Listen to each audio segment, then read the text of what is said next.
ఏం మాట్లాడారు? ఒక్కసారిగా రిపోర్టర్ క్వశ్చన్ అడిగేపాటికి ఆ మొహం మాడిపోయింది. ఆమె ఏదేదో చెప్పాలనుకున్న విషయాలు మొత్తం మింగేసింది.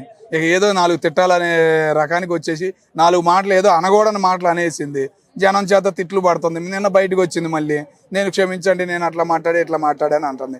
మళ్ళీ ఇవాళ వచ్చింది, నేను కుక్కల గురించి పోరాడతాను అని అంటుంది. ఏంది ఆ మాటలు, ఏంది ఆ విధానం, ఏందమ్మా? ఏదైనా మాట్లాడే విధానం ఉందంటే ముందైనా తెలియకపోతే మాట్లాడతాం, కుదరకపోతే రాసుకునైనా వచ్చి మాట్లాడితే మర్యాద అనేది ఉంటుందమ్మా. అక్కడున్న ఒక జర్నలిస్ట్ మీద అంటే ఆయనకి 80 సంవత్సరాలు ఉంటాయంట, ఆయననే కొట్టడానికి వెళ్ళారంట నిన్న ప్రెస్ మీట్ లో. విషయం తెలుసా? ఆ విషయం తెలియలేదమ్మా. మరి ఆయనే కొట్టడానికి వెళ్ళాడంటే అమ్మా, ఆమె మాట్లాడిన విధానం ఎట్లా అనిపించిందంటే అమ్మా, కుక్కల గురించి మాట్లాడింది. కుక్కల వాళ్ళతో మళ్ళీ మొగాళ్ళతో జోలికి వెళ్ళిపోయింది. మొగాళ్ళ మీద చర్యలు అనే ఒక మాట అనేపాటికి ఎవరికైనా కోపం వచ్చిందమ్మా. వాళ్ళు రిపోర్టర్లు, సీనియర్ రిపోర్టర్లు ఎవరు ఊరుకుంటారమ్మా? కామన్ మ్యాన్లు మనమే కింద బండబూతులు పెడుతున్నారు కామెంట్లు, మరి ఊరుకుంటారా చెప్పు? అవన్న మాటకి ఏంటంటే తెలియక మాట్లాడింది. ఫస్ట్ సారి మీటింగ్ కాబట్టి కొంతగా ఏంటంటే మాట్లాడిన విధానాన్ని బట్టి ఎప్పుడు మాట్లాడలేదు. ఇంతకుముందు ఎప్పుడైనా మాట్లాడి ఉన్నట్టయితే వేసుకునేవాళ్ళు మనోళ్ళు. కాబట్టి కామన్గా తీసుకుంటున్నారు ఎవరైనా కానీ.